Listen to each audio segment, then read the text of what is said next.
Hey everyone, and welcome back. So glad you're here for our second explainer on communication. This time, we're diving into the communication process and its components. And we're going to tackle a problem I think we all know way too well. That super frustrating moment when something you say gets completely misunderstood.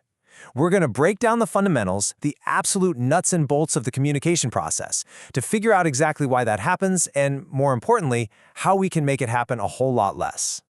I mean, we've all been there, right? You shoot off a quick text, you send an email, or you just say something out loud to a friend. And the look on their face or the reply you get makes it crystal clear they heard something totally different from what you actually meant.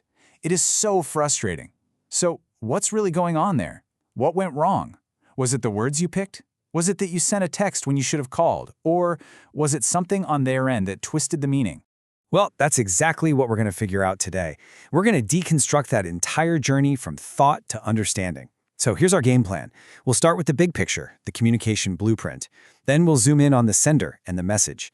After that, we'll look at the path it takes, which is the channel and the noise. Then we'll see what happens on the other side with the receiver and the feedback. And finally, we'll wrap it all up with context and why it matters so much.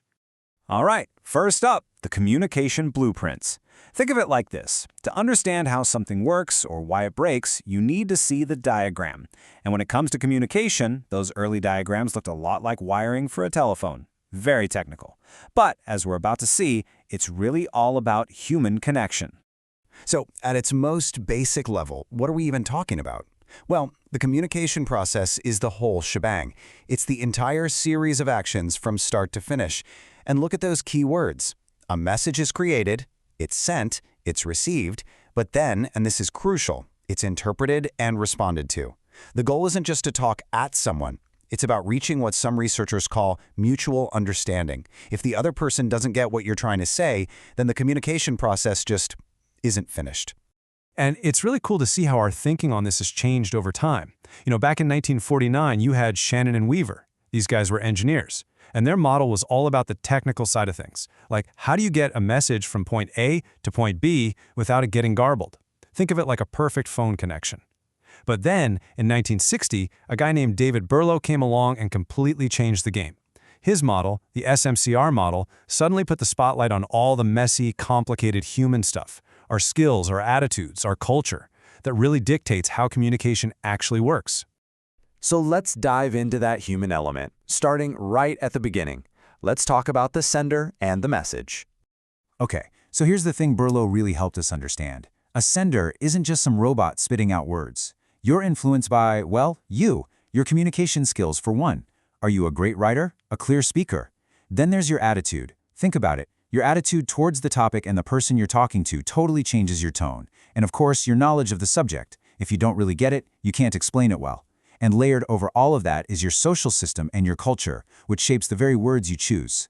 So the sender's first big job has this kind of technical-sounding name, encoding. But really, it's like being a translator. You're translating the idea that's floating around in your head into something real that someone else can see or hear. Words, body language, maybe even an emoji. It's turning that internal thought into an external symbol. And if you do a bad job of encoding, if you use vague words or jargon, your message is basically doomed from the start. So, what makes a message effective? Well, here are 5 qualities you can basically use as a checklist. Number 1, is it clear? Simple as that. Can they understand it easily? 2, is it complete? Did you actually give them all the info they need? 3, is it concise, or are you rambling and burying the lead? 4, is it correct? You got to make sure your facts and grammar are on point.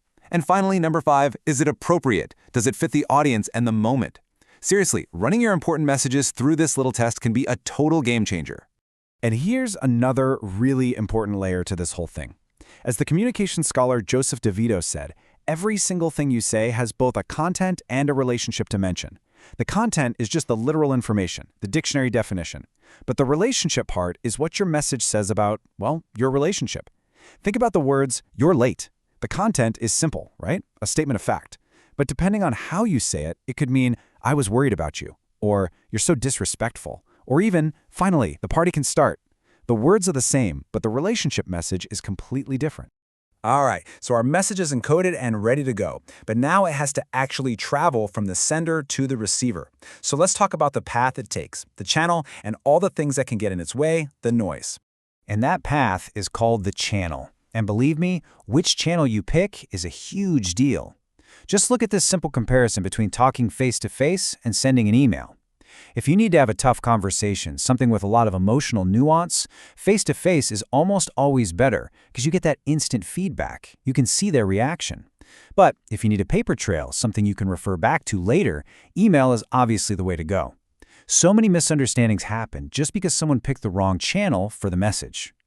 Okay, now let's talk about noise. And when we talk about noise in communication, we're not just talking about loud sounds. It's way bigger than that. Noise is literally anything that interferes with the message, anything that distorts it, blocks it, or changes it from what the sender originally meant. And this is super important. Noise isn't just one thing. There are 4 main types. First, you have physical noise. That's the easy one. A barking dog, a bad cell connection, construction outside. Then there's psychological noise. This is all the stuff going on inside your head. Maybe you're stressed, or you're hangry, or you already have a strong opinion about the topic. That's all noise. Third is semantic noise. This is when the words themselves cause confusion. Think about jargon, slang, or an acronym that one person knows and the other doesn't. And finally, you have cultural noise, where our different backgrounds and values cause us to interpret the same message in totally different ways. You can just imagine the mess, trying to have a serious talk over a glitchy video call while you're stressed about work and the other person is using slang you've never heard before. It's a recipe for disaster.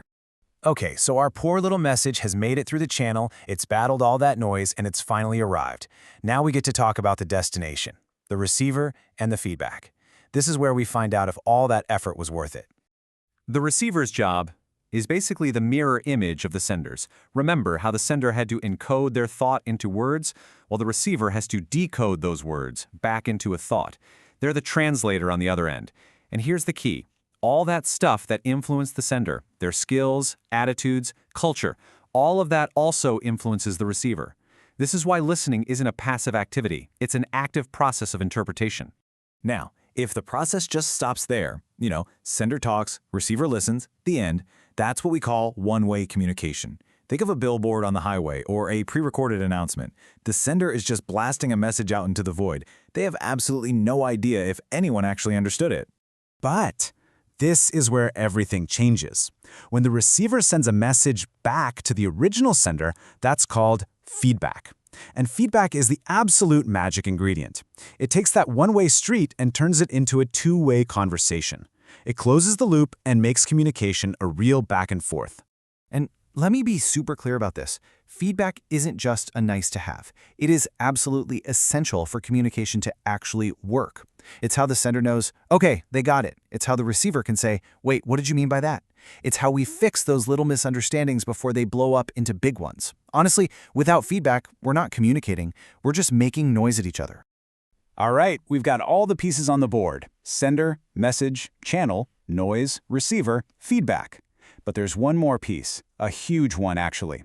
It's the thing that surrounds this entire process and gives it meaning. Context. Let's talk about why it matters so much. And that big piece is context. Context is basically the who, what, where, when, and why of any conversation. It's the environment, it's the culture, it's your relationship with the person, and it completely changes the meaning of everything. Take a simple phrase like, "This is interesting." If you say that to a professor about their lecture, it's a compliment. If you say it to your partner after they've presented some wild idea, well, it could mean something very, very different, right? The words are the same. The context is what gives them their true meaning. So, after all that, why does this matter? Why go through all the trouble of breaking down this process? Because knowing this blueprint is like having a superpower. The next time a conversation goes sideways, you don't have to just get frustrated. You can actually diagnose the problem. You can ask yourself, okay, wait, was my message not clear? Or was there psychological noise going on? Did I pick the wrong channel for this? When you understand the parts, you can fix the machine. And that helps with everything, your personal relationships, your job, everything. So I want to leave you with this question. You have the blueprint now. You can see all the components and all the potential points of failure. So take a second and think about your own communication. Which one of these barriers? Is it the noise? Is it your encoding? Is it giving better feedback? Which one are you going to tackle first? Hey, thank you so much for sticking with me through this explainer. If you found this breakdown useful, it would be awesome if you could hit that like button, maybe share it with a friend, and definitely subscribe to the channel so you don't miss our next one. We'd love to hear what you think in the comments. See you next time.